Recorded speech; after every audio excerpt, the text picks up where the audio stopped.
জলেরও ব্যবস্থা করা হয়েছে, মানে সারা রাত হাঁটার পর এখানে এসে জল খাওয়া দাওয়ার ব্যবস্থা করা হয়েছে, আর প্রসাদের ব্যবস্থা রয়েছে। আর হ্যাঁ বন্ধু, এখানে শুধু ভিড়টা দেখো, কত মা বোনেদের ভিড়। আর মানে আজ সকাল থেকে এতটা বৃষ্টি হয়েছে, তাও মানে তারা কত মানে কঠোর পরিশ্রম করে স্বয়ং লোকনাথ বাবার কাছে জল ঢালবে বলে এসেছে।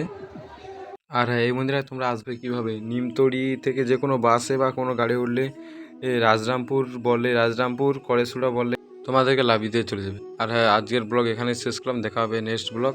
আর যারা যারা এখন চ্যানেলটিকে সাবস্ক্রাইব করো, আর বেশি বেশি করে শেয়ার করে দাও।